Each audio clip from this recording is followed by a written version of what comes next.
my skin. It's like a poison slowly seeping in. Oh no, oh no. My God comes down. Start to wave a feel around my heart of ground. My line turns true when your soul starts burning black. You're just an old man turning back. Hello, and welcome to the Rossaround Backstage podcast. Talking with artists, technicians, musicians, producers, directors, and all the interesting and talented people that make it all happen for you. Hi everybody, this is Ross Pallone with the Rossaround Backstage podcast, and I'm here today in Phoenix, Arizona with my good friend and associate on the Chris Isaak tour, Dave Pallett, and he is our monitor engineer. He is a sound engineer, he's a singer-songwriter, he plays the guitar, he plays drums. And Dave has had a pretty cool career. He's worked with a lot of interesting artists, including Chris Isaak, obviously, Sarah McLachlan, Alanis Morissette, Dido, Avril Lavigne, Tracy Chapman, and Loreena McKennitt, a Canadian artist. First thing I'd like to talk to you about is, Dave, how'd you get into this business? Hey, Ross, how's it going? Long-time listener, first-time caller. How did I get into this business? Okay, well, so we started at the beginning. It all started at a little 5,000-watt radio station in Fresno, California. No, that's from Mary Tyler Moore. I started in the business because my brother is a guitar player. And I was living in a city where he had a band, and he needed a sound man one night, and it sounded a lot more interesting than filling vending machines, which is what I was doing at the time. And I said, oh, well, I think I could do that, and just went there, started twisting knobs, and never had a real job since. How old were you when that happened, Dave? I was 18 when that started, yeah. So in your earlier life, when you were a youngster, did you have any interest in music or anything technical? I was originally born in England. We moved to Canada when I was 6, and my older brother was 5 years older than me. And my dad was a bit of a musician, although we never really knew it, and because he played piano, but we never had a piano. But one day when we were living in Calgary, shortly after we'd moved to Canada, he came home with a guitar, and I think he just decided he wanted to learn how to play guitar.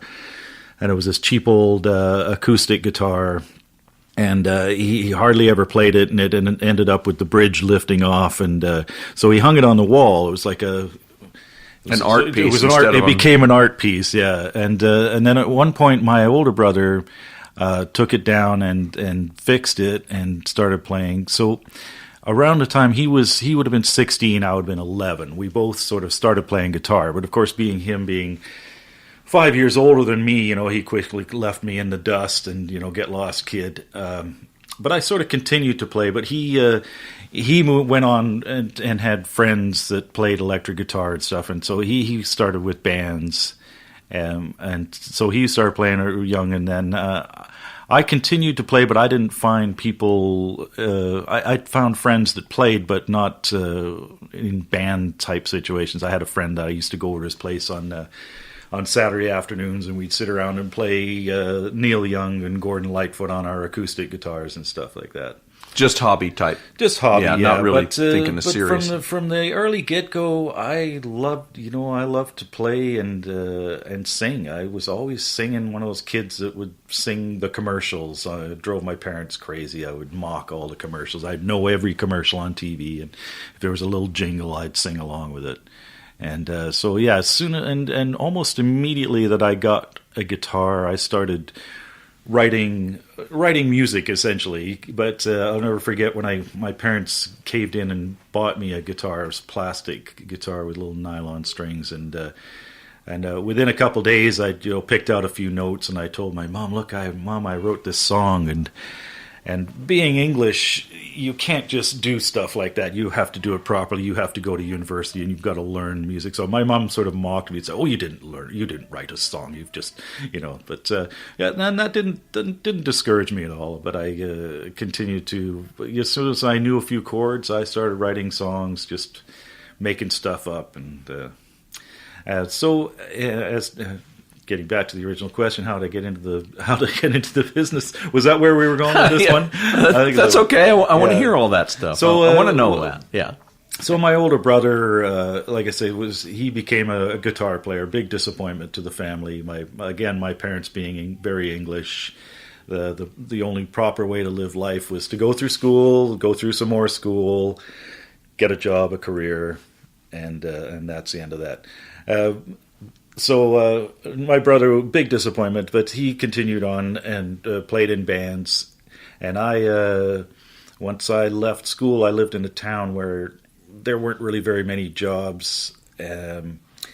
So I moved immediately when I was 17. I graduated early because you were so smart. Because I was so damn smart. Yeah. When we started school in England a year earlier, so when we all moved to Canada, we all either skipped a grade or did 2 grades in 1 year. So I was always younger. I just turned 17 when I graduated, and then I moved out to Edmonton, which is where I live now, but because there was lots of jobs there. It's a oil country, and me and some buddies from school, we basically drove out there right after we graduated and just walked onto job sites and got jobs. And so we were just working, 18-year-old kid, just 17, 18, just working. And then my brother, I ended up living with my brother, and he had a band going, and they needed a sound guy, and I said, okay. So they were a professional band then? Or yeah. They were playing clubs and stuff? Yeah, in Western Canada especially, through the 70s and 80s was a thriving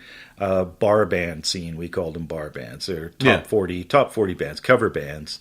But you could, like I say, where I moved to Edmonton was oil country, and back when the oil was really booming, there was just thousands of young people there, and the bar, you'd have to go to a bar, you'd have to be at a bar by 6:30, 7 o'clock to get in, because these places were just jam-packed. And they all had bands, and it was an amazing scene for learning this craft, and that's why I get people ask me that from time to time. How do you get into the business? And it's so different nowadays, because that scene went for like 20 years, and then early 90s it just died. Bars just decided, we're getting canned music, the bar band thing, and it just died. But through those 20 years, guys were really working on, the musicians, because they're playing every night. We would play full weeks in bars. You would either play a full week, or you might play a front 3 and a back 3, so that you would play Monday, Tuesday, Wednesday in the bar, then you'd move all your gear to the cabaret and play the weekend there or something like that. But we were basically always working 6 nights a week, and it was just an amazing training ground for all of us, the techs included. I'll always say the best way to learn how to do sound is do sound. It's a tough thing to teach when people ask you about, how did you learn how to do this? I don't know. To me, I just sort of had a natural ability. As soon as I walked in to do my brother's band, I was just like, there was no real hesitation. I kind of knew what I wanted to hear, and I twiddled the knobs until I got what I wanted to hear. Some people will walk up to that situation, not really have that big of an opinion of how to do it or that kind of thing. Well, it sounds like you were kind of fearless, though. You just walked into it and you just did it. It's something that sort of came in natural. Yeah, I didn't really think about it that much, and yeah. So then, did you become their sound engineer, and you went with them on all their gigs? I did for them, but at the time, bands would sometimes they wouldn't last very long. I think my brother's band, we lasted about 6 months. But by then, I'd already made other friends with other bands, and as soon as that band dissolved, I got a gig with another one, and I was doing front of house. We didn't have monitor engineers. It was just usually a lighting guy and a front of house guy.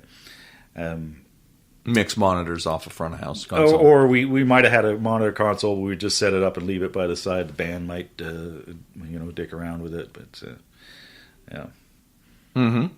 So you were getting paid? Well, that was the other thing too. When I started doing this, like I was saying about how my brother was the disgrace of the family because the musicians they didn't make any money. Because back then we would also buy all our gear. So the band would go. There were these great music stores that would have these lease programs, and you could basically walk in, and I want those. I want this light show. I want this PA, and they would make you'd sign the lease, and then you'd start making payments. So as long as your band is playing, you're making payments. So the band was often doing that. So all their money was going to that. And I remember in the early days, we'd make enough to cover toothpaste in our bar tab, and that was about it. We weren't making much money, but quickly, yes, I started getting paid, and like I say, the band would get paid, but they would often reinvest into like recording equipment or something like that. But anyways, it seemed like the band was not making any money, but the techs were. So I started making money, pretty quickly after I started doing it. But my brother continued to starve, being the actual musician. So that was one thing that kind of got me back into my. Of course, my parents were very disappointed when I followed my brother's footsteps into this music business because he was always broke. But it took a while for me to explain to them, that I'm teching and I'm actually getting paid, And so, we were making, and we were making pretty good money at the time. And the bar band that I ended up with. So my brother's band broke up. I ended up getting with another couple of bands. I had another band that went for about 4.5 years, and then when that one broke up, I went and worked with a PA company, and the PA company was supplying. At this time now, bands were starting to figure it out and realized it's better to rent this stuff. So I got sent out with a 5-ton truck full of PA and lighting as the PA tech front of house guy, whatever. Where were we going with this? Well, you're just telling the story. So you work for. So you got out of the bar band thing. You started working with the PA company, and were you working with like actual national touring acts then? Well, that's when I got in with Sarah because I was working with that PA company, and that PA company supplied sound for that one band for, like I say, that was just a bar band, and that was 5 years. And that ended up in 1990, like I say, when the bar scene started to really die. And then I actually just went to work with the PA company, and again, they supplied PA for Sarah McLachlan, who was just starting out at the time. She was still doing clubs and stuff. So I started as the PA tech, and then I became the monitor guy because they didn't have a monitor guy, but she was getting bigger and bigger, and her tour manager was actually doing monitors, but he would have to leave halfway through the show to settle the show. So then I ended up just getting hired by her, and then just then I was her guy. And so how long did you work for Sarah then? I was like 24 years I was with her. Wow. I started in 92, and I think the last thing I did was 24 years later, 2014 or something. Wow, so she must have liked you. Well, It seemed like we got along okay. Yeah, she's 24 years. Yeah. She's a great person, and we had a really good group of musicians and crew. Everyone was we all got along. How many in the band? How many in the crew? There was sometimes between 5 and 7. Her band sort of changed from time to time, but at least 5 or 6 people in the band, and the core crew would be the myself, monitors, Gary Stokes doing front of house, Graham Nickel doing lighting, Gavin Bakewell doing her guitars, and that was the sort of the core group, and a couple other guys that were around for quite a while. But that little core group there was together for about 20 of those years. Wow, that's a long time. Yeah, I've never had a gig last that long. Yeah, it's awesome, and it's. We did all the Lilith Fair stuff. That was amazing. That was sort of a highlight of my career. Was that doing those 3 Lilith Fairs? Not the not everybody knows about Lilith Fair, so maybe you could tell people Lilith about Fair, what that was. Lilith Fair came about. It was Sarah's sort of idea. Her and her management. What was happening? This was in. So this would be like the early 90s. where she was starting to get bigger and bigger. Like we toured her around the States, just around and around, and grew that thing very organically. It was how they, how the typical story of how to make a living of being a band, work hard. So we went around and around. Places got bigger and bigger, and so then she wanted to do a tour, and she had met other female artists. And she wanted to tour with a female artist as an opening act. And she met with all kinds of resistance from agents, booking agents, who said, this would never work. We can't put 2 women on the bill. Of course, Sarah's, she's a tough gal. She didn't like that. She didn't like that idea. So she said, well, screw that. So she, her and her management and one of the booking agents got together, and they said, well, okay, we're going to build this tour all female artists. And it was hugely successful. It was 95, 96, 97, 98, I believe it was. It was just hugely well received, and like I say, all female artists. And who were the other artists? Well, we had the first year, I think Natalie Merchant was the sort of second headliner. We had Sheryl Crow, we had Bonnie Raitt, we had the Pretenders, Emmylou Harris, Erykah Badu, Fiona Apple, Joan Osborne, and all these people were doing. This was all sort of exploding in that time period. Like Fiona Apple was doing well. Sheryl Crow was big. Yeah, so. They were all really big stars. And it was sort of the whole thing, the whole stars aligned kind of thing. And she kind of, proved her point, which was that, yes, you can have a lot of women on a bill and it will sell.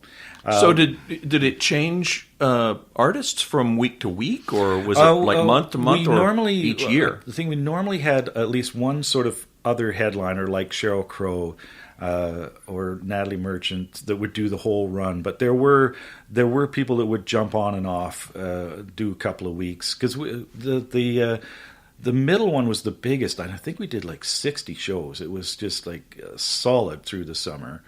So people would come on, do a couple of weeks, and then move on, or things like that. So, but we did have a couple of acts that would be steady and do the whole thing.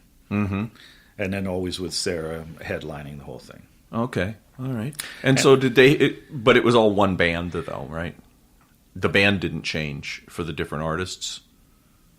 What do you mean, the band? Well, the band, when you'd have three female artists on, there was one backup band, though. Oh no! These were all their own bands, all Sheryl Crow's whole. So band. you had set changes. Oh yeah. No, it was there was actually 3 stages. What we did was we would come in these big amphitheaters, like I can't think of any, but there's a whole lot of amphitheaters. There, 30,000 type, big long. Sheds. So we had a village, a traveling village, which is just like a whole pile of tents, merchandise. A lot of people selling handmade jewelry and djembes and stuff, very organic. Again, like I say, these first 3 were like that. So it's almost like a little hippie village. So they would build that every day. There was a C stage, which was be up on that kind of concourse in the village, and that was just a small stage where you get duos or trios and some up and coming artists, things like that. Then there was a B stage, which was slightly bigger, and this was all built every day, and that would be like a 40 by 24 type of a reasonable size stage, truss structure and everything, and you get some more, the next level of acts there. And then there was the main stage, and the main stage would start about 5 o'clock, and it would be acts through till 9 o'clock or 10. The closer starting about 9 or 10 o'clock. So yeah, no, it was all the bands. Oh, okay. So it was a lot of work. It was it was a huge festival thing. Yeah. So there must have been a lot of people in that crew. Lots of trucks and buses. Yeah. Tons of stuff. All right. So now, while you were working with Sarah and doing all this, were you working with other artists? Or all these other artists came? Yeah, came no, later? that was in between. So Sarah was doing. We went pretty solid for the first 10 years, I would say, and then she slowed down a bit, and plus artists like Dido and Avril Lavigne were also on Sarah's management. And so there would be tours where they would do a little I think they might even have done this on purpose, where they would tour Dido for a couple of months, then stop, and then tour Sarah for a couple of months. So I was able to go back and forth with a lot of these people. Like, I was with Dido for 2.5 years, but it was all in between. I would go back to Sarah, and she would do stuff. And the same with Avril. That was another network artist, and I was able to go back and forth a bit. But then the Sarah stuff started to slow down, and like they tried another Lilith Fair in 2010, which was absolutely disastrous because it wasn't relevant anymore. When at the time that was a real issue, it came about because there was a real issue. Sarah was being told you can't have 2 female artists, so screw you, we're doing it. By 2010, she'd proved the point already, and it wasn't an issue.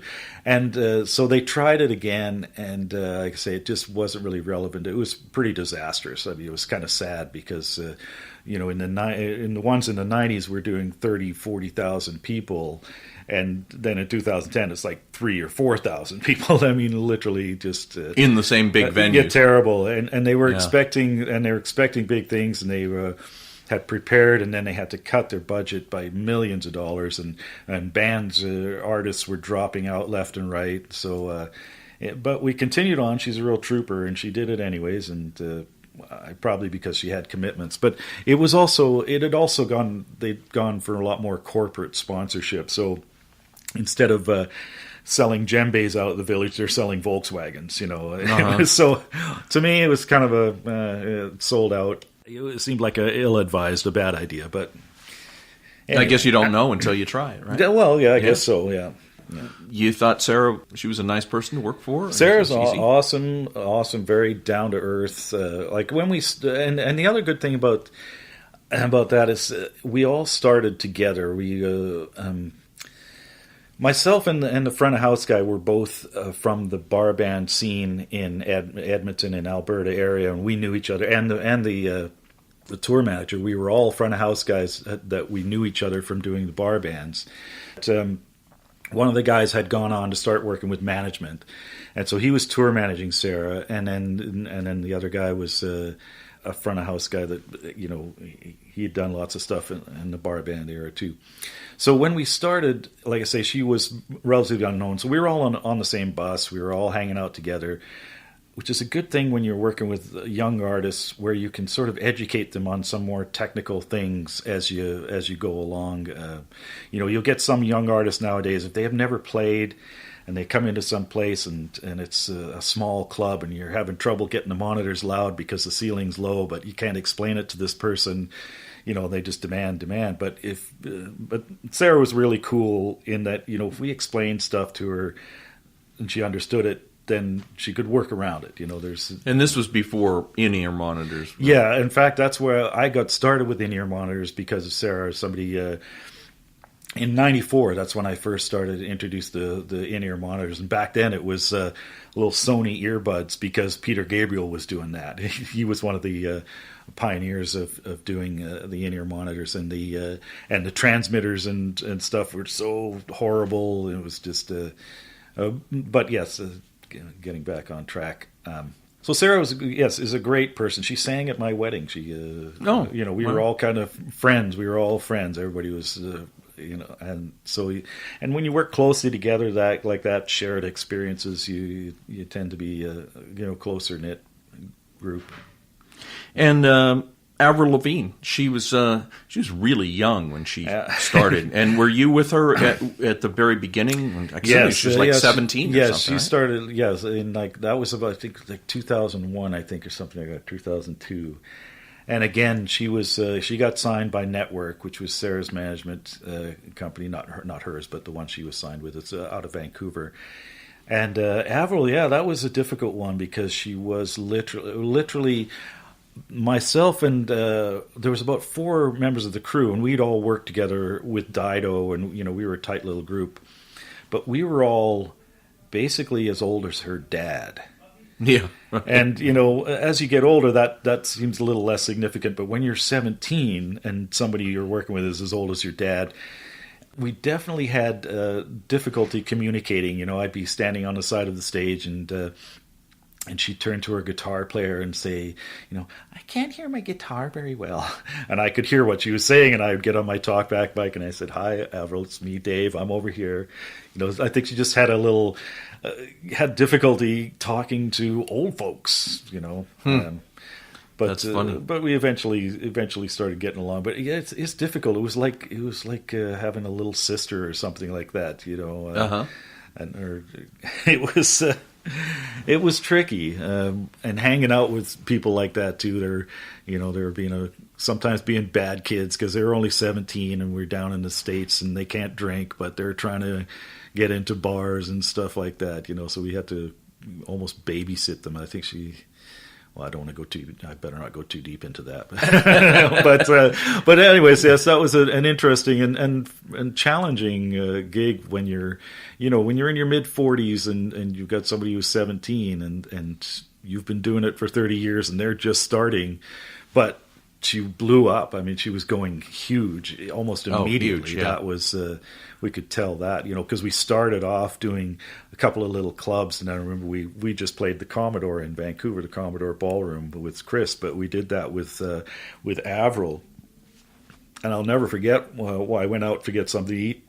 I came back, and the kids were lined up around the block. I was amazed, like, what's going on here? But it was still the high point of sort of MTV land, and she had a video on there, and it was just going nuts, and yeah, the kids were loving it. Yeah, and her whole band was probably young too. Her band was young too, and that was another. That was a tough one too, because she kind of picked guys that were her friends from her little small town in Napanee or around there.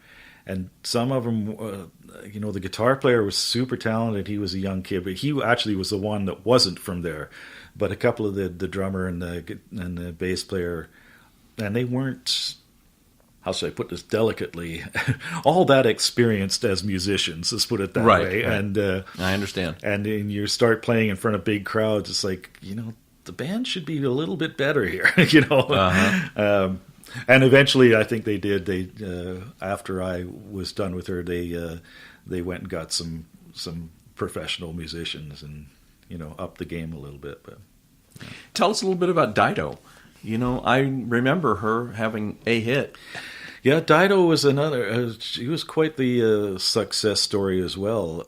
Network, they were hitting them out of the park at that point. They had all these acts that were going crazy. But Dido was one that came up through the Lilith Fair ranks because she played on I think she played on the C stage, which is, like I say, the afternoon stage that starts at about 12:30. As people are walking in, kind of thing. There's like 30 people watching the band, right? So she was on the Lilith Fair, and then I think the network signed her through that. Her story was her brother is a well-known producer of, I think it's called dub music. All the electronica people are going to hate me because I don't know the difference between electronica, dub, and house and all that stuff. But right. So he had a band that was that I think he basically produced all the time, but it was sort of his band, and so he was well known for that. And then I guess his sister decided his sister could sing, and she wrote a bunch of songs, and he produced it all, and it was amazingly put together because, like I say, he was just a studio cat, and so if you look at the credits on the record, the credits are like a mile long. You just got all his friends to come in, do a little chop this, chop that. And then Eminem sampled a piece of that one song, and that launched her. I guess she just was at the right place, right time, because the music is pretty poppy and bland, and I guess it touched a nerve with young girls. It's a lot of sitting in your room being sad because your lover's left you and that stuff. But like I say, at the right place at the right time, and she had a sweet voice and some nice melodies and stuff, and she became at one point the biggest selling female artist in the UK in UK history. Wow, that's amazing. I think her first album was 14 million. It was just huge. And I think she had like 2 albums. She got 2 albums out of it, and then dropped off pretty quickly after that. Right. I haven't heard anything from her for no. I think last I heard she had moved to the States. She got married. She'd had a kid. Yeah, well, she's rich. She made a bunch of money. Yeah, she's probably rich. But she was a funny story because she's from a sort of a rich family, a rich eccentric family. Like her dad was a professor. She had these weird talents. I remember seeing her. We would do all the late night talk shows, and she went on this talk show, and I think it was Craig Ferguson, and he knew about this thing that she did, which was that she could write backwards. And it was just sort of a little. It seemed like a parlor trick, but it's a weird thing. Like if you turn the paper around, and she could write perfectly invertedly, like inside out. And you put it in the mirror, and it's all perfect. It's all writing. Correct. Yeah. And now, was that in cursive or in printing? Or do you remember? Well, I think it was cursive because wow. being English and all, you write properly in England, Right. But yeah, she was a very interesting character. She was fun, but a lot about the hair and makeup with that one. She was very. We had a makeup guy, a makeup artist, and a hairdresser on tour with us. Oh wow! Yeah, and they were getting paid thousands of dollars. Unbelievable. But it was all about the hair and makeup with her. Mm-hmm. Yeah, and I did about 2 years with her. And over those 2 years, we probably did a couple of dozen gigs. It was one of those things where she would fly the whole band to London, the whole band and crew to London for 3 weeks of rehearsals. And that is super expensive, putting people up in the heart of London in a hotel. Oh, yeah. And they just and then she would only show up about 2 or 3 times, maybe run a few songs. But the weird thing about that was it was her who needed the rehearsal because she was not an experienced artist. She just sort of wrote some songs, became huge. She wasn't one of these people that had been slogging it out in bars for years or anything like that. She was very inexperienced. And the band were all hired guns from New York, and they knew this stuff, inside out after a couple of times around. So it was a lot of fun, though, hanging around in London. We'd go rehearse for a couple of hours and then go hang out and do stuff. Yeah, sure. Oh, London is a great city, especially back then. It was really fun. How about Tracy Chapman? What'd you do for her? Tracy Chapman, I only did about 6 months with her, but it was quite interesting too. That was mostly European stuff, and we did a lot of really cool places, amphitheaters, old Roman amphitheaters, and things like that. A real total pain in the ass to get equipment in. We all had giant analog consoles and lugging those across cobblestones and stuff like that. But we do shows in town squares and things like that, and. But one cool thing about her was we ended up going to St. Petersburg. That's the one and only time I've ever been to Russia. And I think she was curious and wanted to, look around as well. So we did one gig and then had 3 days off. Oh. So we had a lot of time to explore St. Petersburg, which was quite interesting. And what was that like? I've never been to Russia myself. I've talked to a lot of techs that have been over there, and I've heard all kinds of stories. So tell me your story. Well, I was actually quite shocked at how westernized it was. I mean, I've got some pictures. It's funny seeing the McDonald's sign in Russian, but there was a McDonald's down the street. It's at the same time, I think it's pretending to be sort of capitalist, but you can tell there's not much money because the streets are kind of in rough shape, I took a bunch of pictures of streetcars there because every streetcar that went by or bus was just a rusted out piece of junk. But like I say, we were walking down where we stayed. I mean, I can't say I didn't know the city, but and usually they will put us up in a more westernized neighborhood, and so our hotel was pretty westernized. And then we went out, and there was a big long street, very commercial. It's just like walking downtown New York or something like that. Just a lot of stores and stuff like that, and we just basically went around and saw historic sites. Yeah, it was interesting. What about food? Was it easy to get food? And get what you wanted? I don't recall having a much of a problem. Like I say, the McDonald's was there. Yeah, so if always that. If need be, and I think we actually did go there once. But again, staying in more westernized, Americanized hotels, they're often, they've got it together with food. They're catering to the Western. So you were just in that one city. That's right. Just St. Petersburg, yeah. Mm-hmm. And it was an interesting border crossing. We were in Finland. We were in Helsinki, and then we drove from there to St. Petersburg. So a very long drive, and then we get to this border, which was it was kind of like a spy movie. You arrive there, and you're in the middle of the woods. But there's a lineup of traffic, parked, trucks. There's a huge lineup of trucks just sitting there, including our truck. But we went past with the bus. So we went with the bus. We all got off, and it was about 7:30 in the morning. So we all got off the bus and went into the border station there. And there was no one around, no one there. We were kind of looking around. So I go to look over the counter, and there's this woman. She's lying down. She's sleeping. She's I don't know how long she's been there, but she works there. But it's not time to go to work yet. So she's kind of sleeping there. And somebody tells us, fill out these little cards, like landing cards, like you do when you go into America and stuff like that. And of course, it's all in Russian, and we're trying to figure it out. So we just sort of write down what we think are the right answers. And of course, now we're starting to get a little bit nervous. And so then we just walk past, we hand these cards to somebody and just walk through. And that was that. So now we're all on the other side. We're standing around. But our bus driver is now going from booth to booth, negotiating with these people because they've told him, and I think they told the truck driver too, you need a certain bit of insurance. You've got to buy this insurance. Do you have this insurance? And of course, the bus driver's like, I don't know, So they would go up to one window. There'd be a lineup of people. They'd wait, and then they'd almost get up there, and this guy closed the window. He's going for lunch. He's gone.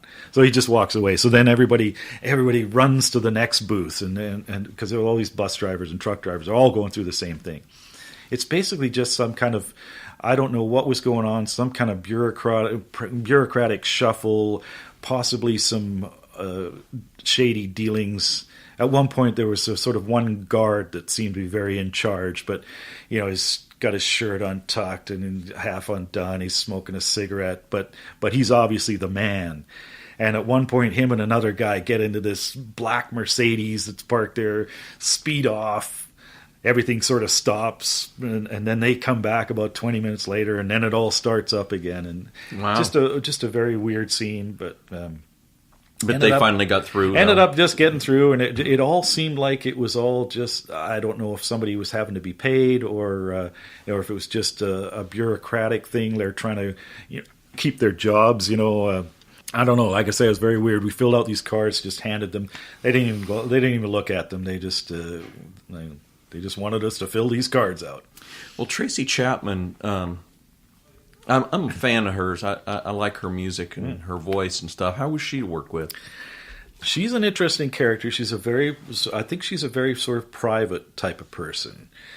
And for my end of it, doing monitors, it was interesting because I couldn't quite decide if she had absolutely golden ears. Because, a lot of times when you're doing monitors, sometimes people will ask for something. You'll just be reaching for it, and then they'll turn and go, yeah, that's good, that's better. Right. There's a lot of psychology in what I do. There's a lot of, but there were times when she really noticed just a tiny squeeze of a knob. It was like, oh, what did you do there? What did you do there? But she was one of these people who listens to the house, the front of house. I think it would be a horrible gig for a front of house guy because you've just got to basically mix so that it sounds decent on stage. Oh, well, God, that's horrible. You got to cut this, you got to cut that, you got to cut this, got to cut that.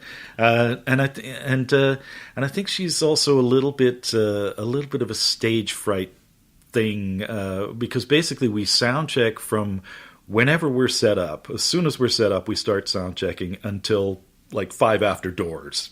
Oh, wow.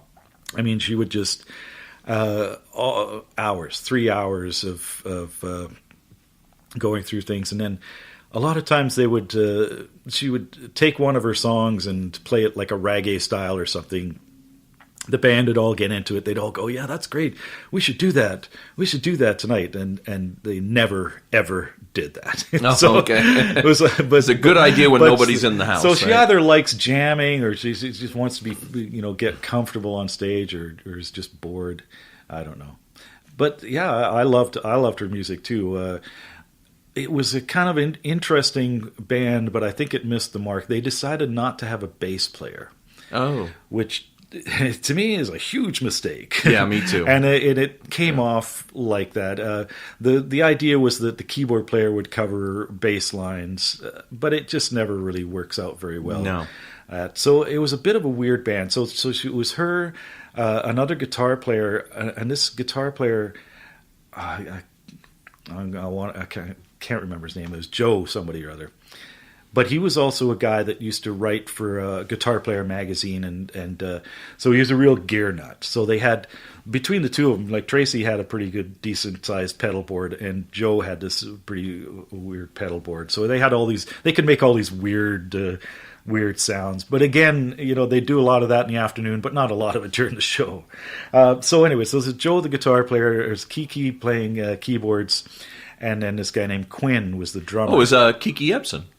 That's right. It was who Kiki I've also interviewed. That's right. Yes, on my podcast. There was a connection, yes. She's a friend of mine. Yeah.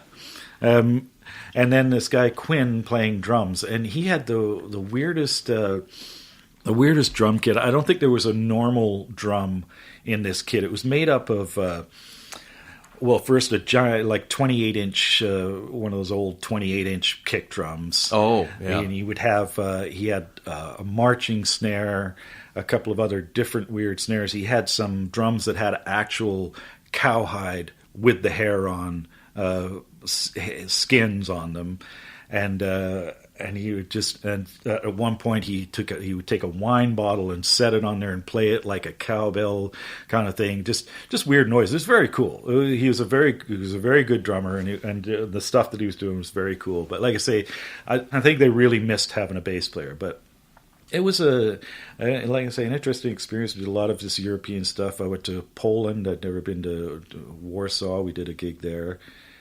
Yeah, I got to tell you about the gig in St. Petersburg. That was quite a trip. It was this theater, this old theater that looked like it had probably been built in the 60s. Back when communism were really trying to prove that they had it going on. So you could see that at one time it would have been a really nice theater, fairly bland but really nice layout and everything. But it had just deteriorated. It looked like it hadn't been maintained for decades. Mm-hmm. And the stage, I took a picture of the stage because it's unbelievable. It looked like the boardwalk of Dodge City or something in the 1800s. Like, all these boards are just, worn out, deteriorated, like gouged and grooved, and we had to put Marley over the stage because the whole stage is like a trip hazard because all the wood's all curled and oh wow. And then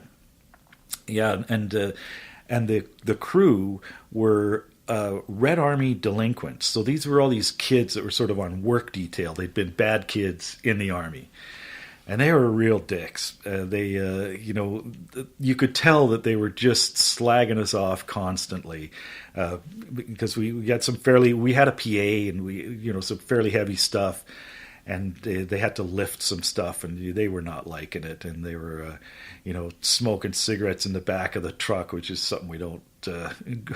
Which is not very cool when you're walking. Yeah, there's away. no ventilation in there. You're sucking cigarette smoke and that.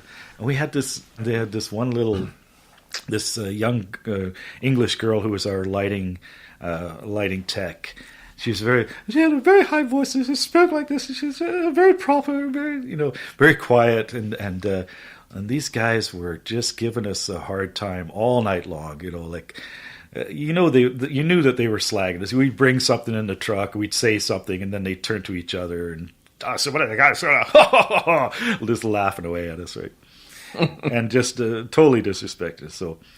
So near the end of the night, this girl, it was unbelievable because she was very, very shy and reserved young lady, and she just had enough. And she's just she finally just turned to these guys, and I don't know if I can swear on here. Yes, you can. Okay, because she says it's the Wild West. She said she turned to this guy and she said, "You're all a bunch of cunts, and I hope you get sent to Chechnya and shot up."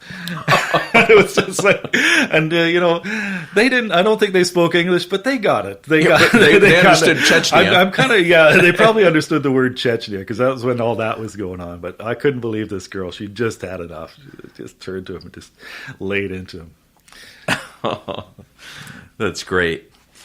And then one other artist that you told me you worked for, which I'd never heard of, but you did give me a little background on that. So let's tell the audience about Loreena McKennitt. Loreena McKennitt. Oh, Loreena. Loreena McKennitt is a Canadian artist who's she's of Irish descent, and I think she's a fairly much a historian. So she writes it's Celtic music. Her main instrument is the harp and piano. It's kind of an acquired taste because she sings in a very sort of high voice, and it's very ethereal. But she's amazingly talented. She's got an incredible voice. Like I say, plays the harp, plays piano, accordion, keyboards, and so I toured with her. She just put an album out called The Ancient Muse, and it was sort of inspired by her travels in Asia.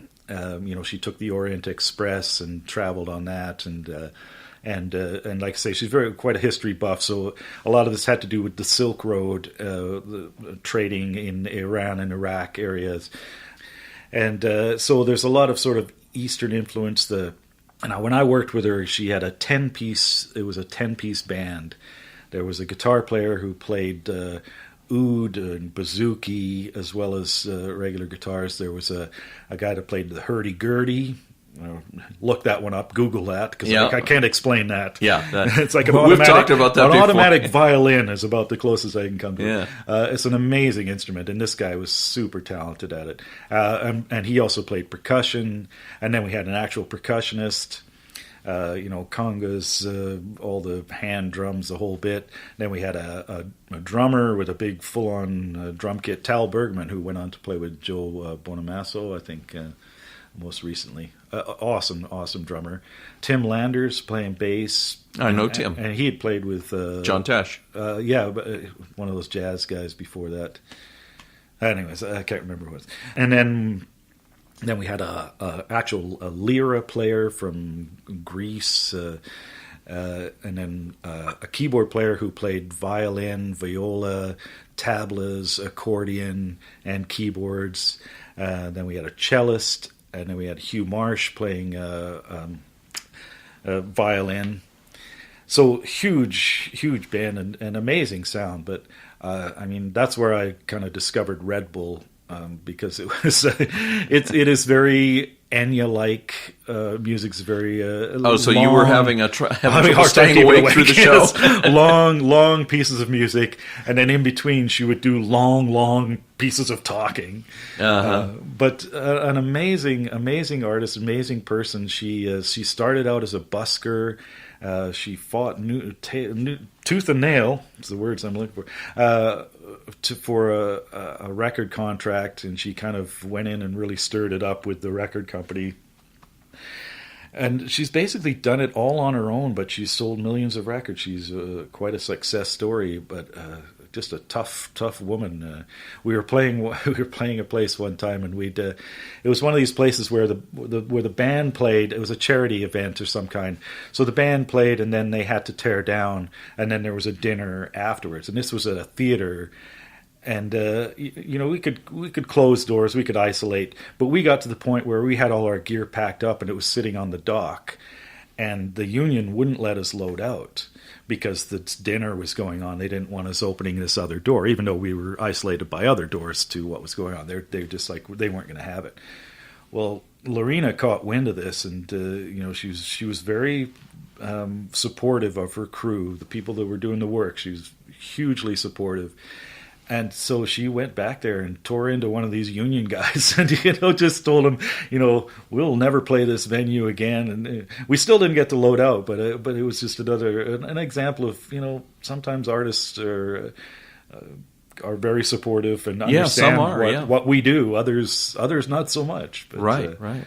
Now, is she just popular in Canada, or she's quite popular national? in Europe? She's got that kind of thing. Like I say, it's a certain genre of music, and I imagine that she's probably fairly worldwide because it's you could probably classify it under that new age or world music type of thing because like I say, a lot of different sounds, a lot of how much harp music do you listen to, right, or how much stuff with an oud and an udu and so yeah, she's sounds like a challenging setup too. Probably a lot of microphones. That particular tour was quite challenging. Yeah, we had we're carrying around a grand piano all the time. That's going to come in and out of a case. That's a challenge in itself, and all that other stuff. Yeah. And you, I know that you still play guitar and sing, and you do you record yourself and. Mm-hmm. And now, do you do any of that with a band, or is it all just with just you, or what do you do? Well, I'm mostly I don't have a band or people at home. I have a group of friends, so we jam, but that's not really anything to do with. I will play some. That's just for fun. It's just for fun. It's all kind of just for fun. It's one of those things where I've just, like I say, as soon as I got a guitar, I started writing stuff. I just felt like it's just coming out. I'm just doing it. It was very natural. I've always done it. I don't have illusions of being a rock star or anything like that, and I never really did. I just enjoyed playing, and so now I do a lot of stuff myself, but I also like to farm stuff out. And in fact, some of the guys in Chris's band are awesome folks in this band. Scott, their keyboard player, and Rolly, the bass player, and Herschel, the guitar player, have all done stuff on some of my songs. And what I'll do is, if I've got a song, because I'm more of a strummer singer guy. I'm not much with the lead. So I need people to put the icing on my stuff. So I give it to Scott, for instance, and Scott's amazing. He just will come up with bits and parts, and he can do it all in his room, and it's awesome being able to tap into that kind of talent. Now, do you do some of this recording while you're out on the road? I do, yeah. I do. I do what I can on the road. I unfortunately, singing, I cannot get myself to sing in a hotel room because I'm just so paranoid about somebody else hearing you. Well, yeah, I'm always next door to one of our guys, for one thing, so you don't want our guys coming on the bus. What was that caterwauling coming from 322 last night?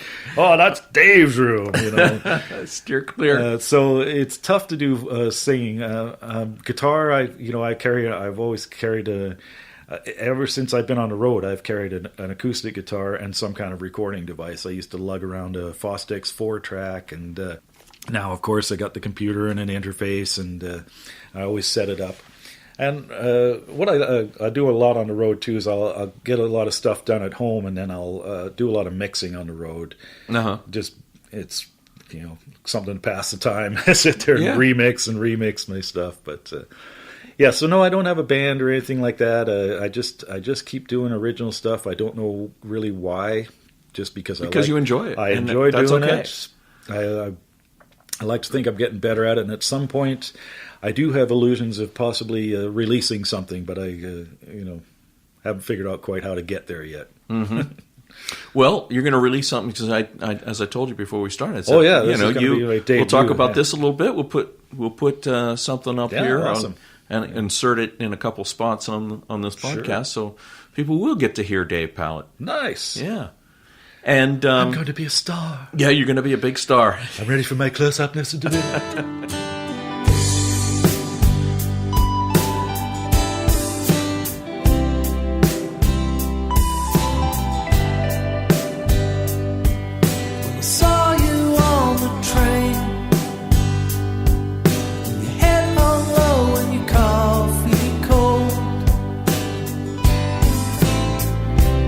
down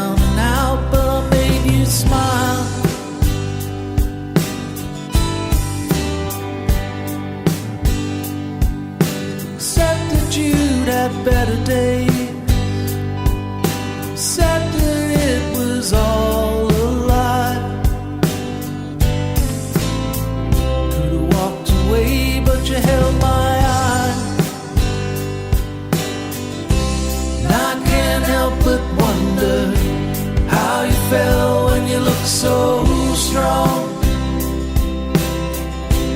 Rock your heart asunder. Here's a weight I can lift with a word and a song.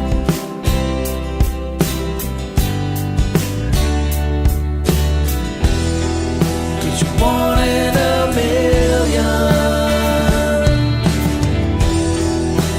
One in a million. I'm gonna fill your life with love. You know I can't give too much.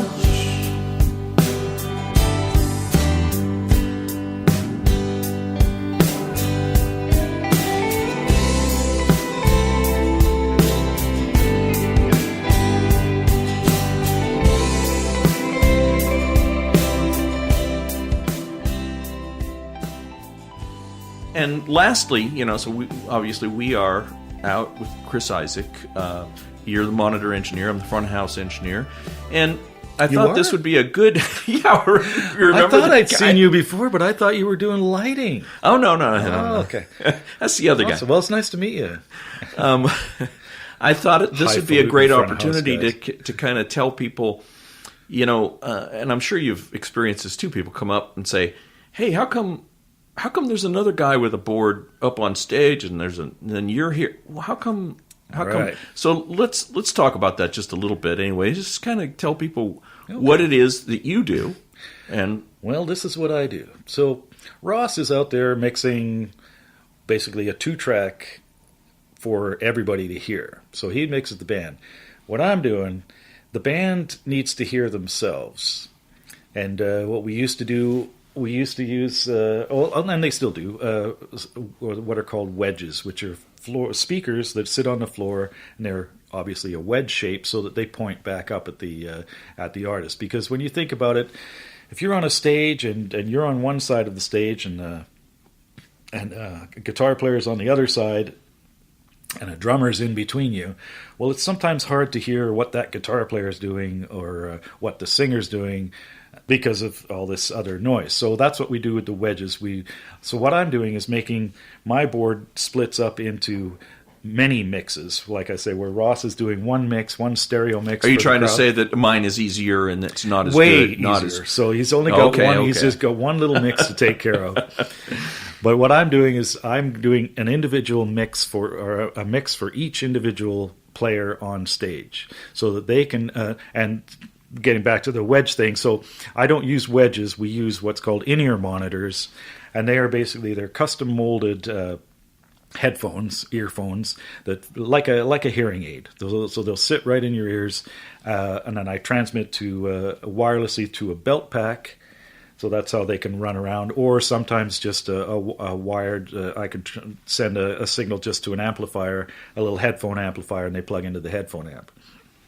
So each person can now get whatever they want, because all the inputs, all the channels, every microphone comes into our consoles the same as Ross's. The same stuff comes into his as comes into mine. It's called a split. So the microphone plugs into a box, which is called a split, comes into our monitor board and over into the front of house board. And then I divide it up. So I can give each person on stage anything they want, which of course means that the singer is going to have a lot of his vocals, the guitar player is going to have a lot of his guitars, and that's what it's whatever they need. So I'm more of an audio waiter at some point. Some people, some artists have no idea what they really want to hear, and at that point I will give them the benefit of my mixing experience, say, well, this is what this should sound like. Sometimes the artist wants it to sound not what you would consider great, but it needs to sound in a way that they can hear it, so it cuts through. So one thing cuts through, and like especially a singer, if a singer's voice is too smooth in his in-ears, if it sits in the mix, then it's hard to pick out notes. And as you're singing, sometimes a certain area of your voice you need to hear the edge, like that kind of stuff. You need to hear that to find pitch, to tune. So that's what I'm doing. I'm sending each person what they need to hear. And wildly different from from one artist to another artist. They'll have completely yeah. different ideas of what they want to hear, Yeah, right? yeah. But like I say, some artists, like for instance, Dido, she had no clue, and but we built, and this, I want to touch on this other subject of my position. Involves a lot of trust and a lot of personal contact with artists in order for them to be comfortable and for us to develop a method of communication. Because, I will have an artist say, the mids are two together. And I have to decipher that. I have to. The high end is too purple, and I'm not making this stuff up. I have actually heard this type of stuff. So a lot of my job is just learning to get with people and sort of get inside each other's heads so that you can communicate and so you can give the person what it is they need. And like you say, it's wildly different. But like I was getting back to Dido, she had really no clue. So I sort of built a mix. I said, okay, well this is what it should sound like. And, so then she begins to trust me and say, okay, well you just make it sound like it's like you do, and it will be fine. So. And then there's other artists like Tracy Chapman was very specific. She would say to me, give me -2 dB at 500 hertz, and very technical and very specific. Boost me 1 dB at 2.5K. So some artists are more into it than others. Some are, some you have to sort of guess, and then once you realize what it is they want and how to get it to them, then it's all good. Right. And now with the advent of digital consoles that we're both using now, and almost most people do now, the mix from day to day stays pretty much the same. The only variable is the sound of the room. And that even though they do have in-ear monitors, it can change for them, right? Yeah, I mean, that's kind of a weird one, because when I was working with Sarah, and we were doing arenas, and I just started to notice that I was not changing much at all. Like we do sound check, it was pretty much going through the motions. I find that Chris's band, now this also boils down to how people use their monitors, because the theory of the in-ear monitors is that you put them both, they're custom molded, they fit in your ear, they block out external sound to a certain extent, and then you build the mix. However, some artists like Chris, he takes his left in-ear and he props it out halfway. At which point, the in-ear starts to sound like it's absolute crap, because these things have to be sealed in order to get all the bottom end and make it sound normal. As soon as you pop them out a little bit, it's like a little transistor radio. Yeah. But the reason he's doing that is so that he can hear some ambient sound as well. So then basically he's relying more on what's on his right ear for the direct sound, and his left ear to sort of hear the ambient sound. And it's a very personal preference type of thing. So with these guys, I find the room seems to affect them more than it has for me with other groups. And like I say, I find that weird, because especially with Sarah's band, we were doing arenas and giant rooms, lots of echo, and these guys were not changing much from day to day at all. But here with Chris, we're doing sort of smaller rooms, and we are changing things a bit more from day to day, but it's still nowhere near like when we had wedges. You almost sometimes people would almost start from scratch daily, because they're having to deal with the entire room sound, and and things would change drastically from day to day. But so in general, the in-ears keep things far more consistent, for sure. But the way sometimes people use the in-ears, Rolly, our bass player, will only use one. He will not put the other one in. So he's always got ambient sound. He's always exposed to the room. Like I say, Chris goes back and forth. Sometimes he will stuff that one in for a few moments. Then he'll pull it back out a little bit. It generally sits halfway, so he's hearing ambient sound, and that's another thing. I've also experienced people who are not, who can't do in-ears. Loreena McKennitt is one, and Tracy Chapman was another one. we sort of started. She wanted to try them with Tracy Chapman. She wanted to try them, and I got her some in-ears, some Sensophonics in-ears, and these people make an in-ear with microphones built into the in-ears and a little belt pack, and so you can dial in the amount of ambience you get, which I thought would be a good thing for her because she needs to hear the ambience. But it didn't last. She didn't take to it. And the same with Loreena McKennitt. She's just all about hearing the room, which, you know, it confuses me because when I've stood on a stage at an arena without any monitors and I talk into a mic, I become completely disoriented. I couldn't sing a note because of all the reflections, everything coming back. I could not find a note. I think certain singers are more in tune to their own voice. And so they need to have their ears open and hear the ambient sound. Yeah, well, that's a pretty good explanation of what we both do. And then I'm out at front of house and I'm mixing for the audience. Right. And so there's completely different roles. We both are audio engineers, but you're doing a completely different job than what I'm doing.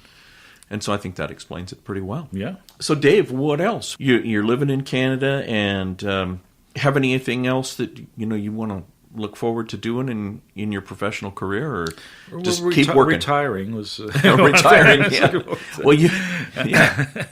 Well, well, that's going to come along, but I don't think you're in too big of a hurry for that, right? I got married a little bit late, and I had my son when I was I was 40 when 41.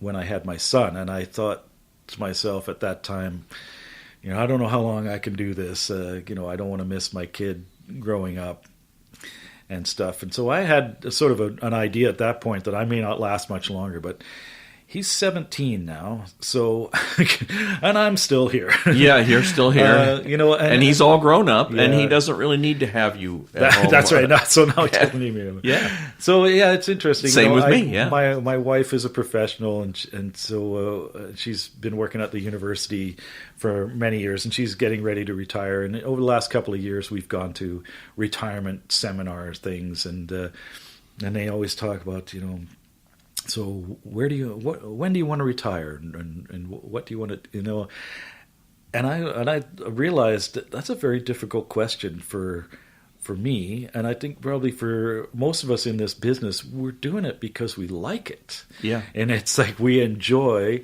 our jobs for the most part. I mean, the only time it's not enjoyable is when you're on the road with a bunch of assholes. Yeah. And then it's really not enjoyable. But when you're in with a bunch of good people, it's like your second life. Yeah. And it has been. I mean, I'm 40 years in, so it is like a second life. But so I mean, as long as I enjoy it, I think I'll keep doing it. As far as being on the road, though, probably that's the first thing to go. Just you decide not to do the road thing anymore. But as far as mixing and local gigs, as long as I can still hear and enjoy it, then I keep doing it now, and I like doing my music. So again, when I'm at home, and that's one of the advantages of what we do is I like the fact that we kind of go out, we work. You can work for 6 months, then you're back home, and I don't really have to work. I have made enough money.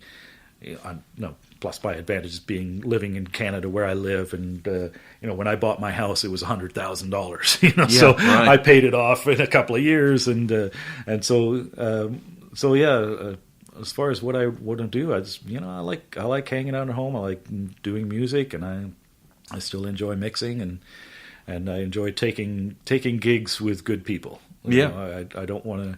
I can't be bothered to go work with somebody who's going to throw something at me because something wasn't quite right. Yeah. I'm over that shit. Yeah, absolutely. Yeah, and you as a not you. I know we know that you can just as well do front of house, but as a monitor engineer, you are kind of subject to that kind of abuse sometimes. Because when you're I always look at it like when you're mixing front of house, you're kind of mixing for yourself. I mean, theoretically, you're mixing for the crowd too, but you're out there doing what you think is right, and that's what. True. That's it. Yeah. Whereas, you just have to hope that the other thousands of people out there agree with me. Yeah. But like I say, with me, I'm more of an audio waiter, and if I bring the dish and it's cold and they get mad at me, it's like but I haven't run into a lot of that. I think I think I can't stress enough the importance of being able to get along with people in my position. It's so huge in the whole scheme of things. It's because you're dealing with each one of those band members, and you have to know every day, and you have to sort of deal with some differently than others. But but you never want to come across like the asshole who doesn't want to help. I want to help everybody. I want to make sure everyone on that stage is hearing what they need to hear. And as long as you have that attitude of, I'm here to. It's very much a service industry we're in, and some people in this industry tend to forget that. They tend to go, screw the band, screw those guys, Yeah, you have to, without them, we're not. Without don't them, have we're not working. Like, some people don't seem to understand that. Yeah. Well, your position is so important because it makes my job easier. When you're doing a good job, it makes the band's job easier and makes for a better show. Yeah. When they're all happy. Yeah, that's the idea. They can perform, and they don't have to think about technical stuff. Yeah. It's great. All right. Well, Dave Pallett, man from Canada, monitor engineer, I'm real happy to know you, and it's been a real pleasure. I started working with you last October, and it's been great. So I think it's time we said goodbye to everybody. And I'm so glad we had this time appreciate together. You.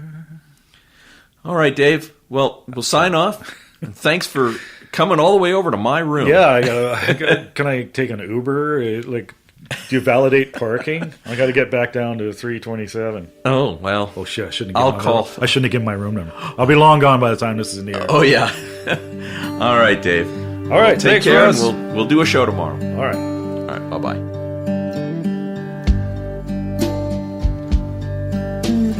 Time falls into pieces, cuts to my heart, broken and torn. Lost love, lines and creases. I've seen your face, haunts me no more. I know you walk with me, and I see worse men free. She said you won't find another like me. We are currently looking for sponsors for the Rossaround Backstage podcasts, so that we can continue to bring you interesting stories like the one that you just heard. I can be reached through Facebook or email me at rosspallone@me.com. Thank you for listening.